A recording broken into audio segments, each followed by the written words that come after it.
ایسا قیمتی اثاثہ نہیں رہو گے جس کی وجہ سے وہ کسی سے حسد کریں۔ رہی حوریں تو ان کی تحقیر مت کرو کہ ان کے لیے کمتر اور گزارے کے قابل کے الفاظ بولو۔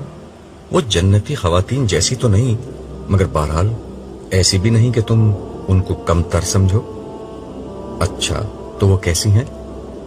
میں بتاتا ہوں وہ کیسی ہیں۔ وہ حوریں نسوانی جمال کا آخری نمونہ اور جسمانی خوبصورتی کا آخری شاہکار ہیں۔ ان کا بے مثال حسن اور باکمال روپ سرخی پاؤڈر کے سنگھار، گجروں کے تار، موتیوں کے ہار اور زیب و زینت کی جھنکار کا محتاج نہیں ہوتا۔ ان کے وجود کی تشکیل کے لیے کائنات اپنا ہر حسن مستعار دیتی ہے۔ پھول اپنے رنگ، ہوا اپنی لطافت، دریا اپنا بہاؤ، زمین اپنا ٹھہراؤ، تارے اپنی چمک، کلیاں اپنی مہک، چاند اپنی روشنی، سورج اپنی کرنیں، آسمان اپنا توازن، چوٹیاں اپنی بلندی اور وادیاں اپنے نشیب جب جمع کر دیتے ہیں تو ایک حور وجود میں آتی ہے۔ ان کا حسن خوبصورتی کے ہر معیار پر آخری درجے میں پورا اترتا ہے۔ ان کا قد لمبا اور رنگ زردی مائل گورا ہے، پورے جسم کی جلد بے داغ اور شفاف ہے، آنکھیں بڑی بڑی اور گہری سیاہ ہیں، مگر ہر لباس کی مناسبت سے اس کے رنگ میں ڈھل سکتی ہیں۔ ان کی بھویں ہموار اور پلکیں دراز ہیں۔ ان کی نظر عام طور پر جھکی رہتی ہے، مگر جب اٹھتی ہے تو تیر کی طرح دل تک جا پہنچتی ہے۔ ان کا چہرہ کتابی، پیشانی کشادہ، رخسار سرخی مائل، ناک ستوا، زبان شیریں، ہونٹ گلاب کی طرح نازک اور دانت موتیوں کی طرح چمکدار ہیں۔ ان کے بال ریشم کی طرح نرم اور چمکدار اور ان کے سفید رنگ کے برعکس گہرے سیاہ اور پنڈلیوں تک لمبے ہیں۔ ان کی آواز سریلے نغموں کی طرح کان میں رس کھولتی، باتوں سے موتی جھڑتے اور مسکراہٹ سے رت حسین ہو جاتی ہے۔ ان کے وجود میں حیا کا عطر اور سانسوں میں خوشبوؤں کی مہک ہے۔ ان کے لہجے میں نرمی، چلنے کے انداز میں دلربائی اور بولنے کے طریقے میں شان و وقار ہے۔ ان کا معطر وجود مخملی لباس اور چمکتے زیور کے اندر بادلوں میں چھپے کھلتے بدر کامل کا منظر پیش کرتا ہے۔ تم نے حوروں کو دیکھا ہے؟ نہیں، انہیں کسی نے نہیں دیکھا، صرف ان کا احوال سنا ہے، وہی تمہیں سنا رہا ہوں۔ سالے بے تکان بول رہا تھا اور میں خاموشی سے اس کی شکل دیکھ رہا تھا۔ تمہاری باتیں واقعی مبالغہ، کہانیاں اور خواب لگ رہی ہیں، لیکن یہ اگر خواب ہے تو بہت دلکش خواب ہے۔ یہ خواب ابھی ختم نہیں ہوا۔ سنو، ایک حور کا وجود بل کھاتی ندی کی طرح ڈھلتا ہے جو آسمان کی سیاہ گھٹاؤں سے برف کی صورت اپنے سفر کا آغاز کرتی، جھرنوں اور آبشاروں کی صورت نکلتی، ڈھلانوں میں اترتی، میدانوں میں ٹھہرتی، بلندیوں کو چھوتی، نشیب کی طرف بڑھتی، ٹیلوں کو عبور کرتی ہوئی وادیوں تک پہنچتی ہے اور آخرکار نیکی، پارسائی اور تقوی کے اس سمندر پر اپنا وجود نچھاور کر دیتی ہے۔ جس نے زندگی صبر اور تقوی کے ساتھ گزاری، یہ اس لیے ہوتا ہے کہ یہ ندی اپنے پورے سفر میں کسی نجاست، کسی آلودگی کا شکار نہیں ہوتی، ہر نامحرم نگاہ کو اپنی دید اور لمس سے دور رکھتی ہے۔ یہ ہزاروں میل کا سفر پاک دامنی کے ساتھ طے کرتی ہے، اس لیے پاک دامن سے کم کسی شخص کو قبول نہیں کرتی، اور آخرکار سیل شباب کی چڑھتی گھٹتی موج کا سا ان کا وجود اپنے سمندر میں ہمیشہ کے لیے ضم ہو جاتا ہے۔ مجھے سمجھ ہی نہیں آتا کہ تعریف حوروں کی کروں یا تمہارے بیان کی۔ تعریف تو صرف اللہ کی ہونی چاہیے، مگر یاد رہے میں فرشتہ ہوں، یہ میرے نہیں انسانی جذبات کا اظہار ہے۔ میں نے انسانی الفاظ اور جذبوں کے بارے میں جو کچھ سیکھا ہے اس کا اکثر حصہ تمہارے ساتھ رہ کر تم سے سیکھا ہے، اس لیے تم چاہو تو اپنی تعریف آپ کر سکتے ہو۔ نہیں، تعریف کا مستحق تو صرف اللہ ہے، اور جو ہر خوبصورتی کا خالق ہے، چاہے وہ بیان کی ہو یا انسان کی۔ مگر یہ بتاؤ، کیا یہ حوریں انسان ہوں گی؟ ہاں، یہ بھی انسان ہے۔ اسی طرح اہل جنت کے وہ خدام جنہیں غلمان کہا جاتا ہے، وہ بھی انسان ہی ہیں. یہ وہ لڑکے ہیں جو ہمیشہ لڑکے ہی رہیں گے. یہ لڑکے کیوں رہیں گے؟ ملازم اور خادم تو وہ بہتر ہوتا ہے جو زیادہ عمر کا ہو اور زیادہ سمجھ رکھتا ہو. میں نے ذہن میں آنے والا ایک اعتراض جڑ دیا. نہیں، ایسا نہیں ہے. یہ کم عمر ہونے کے باوجود بلا کے مزاج شناس ہوں گے. اہل جنت کی مجلسوں میں جب کسی جنتی کا مشروب ختم ہوگا تو یہ اس کی نظر دیکھیں گے اور بلا کچھ کہے سنے اس کے گلاس میں مطلوبہ شراب اتنی ہی مقدار میں ڈالیں گے جتنی اسے ضرورت ہوگی. اس لیے ان کی سمجھ بوجھ اور مزاج شناسی کی تو کوئی حد نہیں. البتہ انہیں لڑکوں کی شکل میں اس لیے رکھا جائے گا کہ جسمانی طور پر مستعد رہیں اور لمحہ بھر میں ہر خدمت بجا لائیں.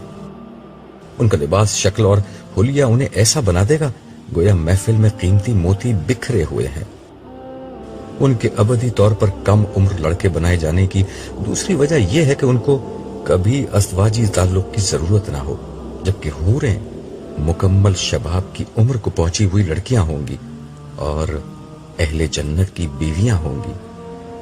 کیا حوریں اور غلمان اہل جنت کے لیے خاص طور پر تخلیق کیے جائیں گے؟ یہ ایک لمبی کہانی ہے. ہمارے پاس وقت کی کون سی کمی ہے؟ یہ لمبی کہانی بھی سناتے جاؤ. سنو، آج کا دن انسانوں کا پہلا محشر نہیں ہے. کیا مطلب؟ کیا قیامت پہلے بھی آ چکی ہے؟ قیامت تو پہلے نہیں آئی، البتہ اول تا آخر سارے انسان ایک دفعہ پہلے بھی پیدا کیے جا چکے ہیں. تمہارا اشارہ عہد الصد کی طرف ہے؟ ہاں، مگر اس سے قبل اللہ تعالیٰ نے تمام مخلوقات کے سامنے یہ موقع رکھا تھا کہ وہ جنت میں اللہ تعالیٰ کی ابدی رفاقت کا شرف حاصل کر لیں. لیکن اس کے لیے انہیں دنیا میں کچھ وقت ایسے گزارنا ہوگا کہ خدا ان کے سامنے نہیں ہوگا، صرف اس کے احکام ان کے سامنے آئیں گے اور انہیں بن دیکھے رب کی عبادت اور اطاعت کا راستہ اختیار کرنا ہوگا. زمین کی بادشاہی عارضی طور پر امانتاً اس مخلوق کو دے دی جائے گی اور اپنی بادشاہی کے زمانے میں اس مخلوق کو اپنے بارے میں یہ ثابت کرنا ہوگا کہ وہ صاحب اختیار بادشاہ ہونے کے باوجود بن دیکھے خدا کی اطاعت کے لیے تیار ہے. جس کسی نے اقتدار اور اختیار کی اس امانت کا درست استعمال کیا، اس کا بدلہ جنت میں خدا کی ابدی رفاقت ہوگی اور ناکامی کی صورت میں جہنم کا عذاب. تو پھر کیا ہوا؟ یہ ہوا کہ ساری مخلوقات ڈر کے پیچھے ہٹ گئیں، اس لیے کہ جنت جتنی حسین ہے، جہنم اتنی ہی بھیانک جگہ ہے. حشر کی سختی کو تو ابھی تم نے اپنی آنکھوں سے دیکھا ہے. اس کے بعد کون عقل مند اس امتحان میں کودنے کی کوشش کرتا؟ اور غالباً ہم جذباتی انسان اس امتحان میں کود پڑے. میں نے لقمہ دیا، ہاں یہی ہوا تھا. لیکن خدائی امانت اٹھانے کا یہ عزم روح انسانی نے اجتماعی طور پر کیا تھا. اس لیے خدا کے عدل کا تقاضا یہ تھا کہ ہر انسان کو پیدا کر کے براہ راست اس سے یہ معلوم کیا جائے کہ وہ کس حد تک اس امتحان میں اترنے کے لیے تیار ہے. عبداللہ، یہ اس لیے ہوا کہ تمہارا رب کسی پر رائی کے دانے کے برابر بھی ظلم نہیں کرتا. سو اس نے سب انسانوں کو پیدا کیا، سب کے سامنے اپنے پورے منصوبے کو رکھا. ظاہر ہے انسانوں کی اکثریت پہلے ہی اس مقصد کے لیے تیار تھی، اسی لیے وہ پورے شعور کے ساتھ اس امتحان میں کودنے کے لیے تیار ہو گئے. البتہ جن لوگوں نے یہ خطرہ مول لینے سے انکار کر دیا، ان سب کے بارے میں یہ فیصلہ ہوا کہ انہیں سن بلوغت تک پہنچنے سے قبل ہی مر جانے والے بچوں اور بچیوں کا کردار سونپ دیا جائے. یہی بچیاں اور بچے جنت کی بستی میں حور و غلمان بنا دیے جائیں گے اور باقی لوگ اس کڑے امتحان میں اترنے کے لیے تیار ہو گئے. ہاں، مگر اس میں بھی خدا کی کریم ہستی نے کمال عنایت کا مظاہرہ کیا تھا. تم جانتے ہو کہ دنیا میں سب کا امتحان یکساں نہیں ہوتا.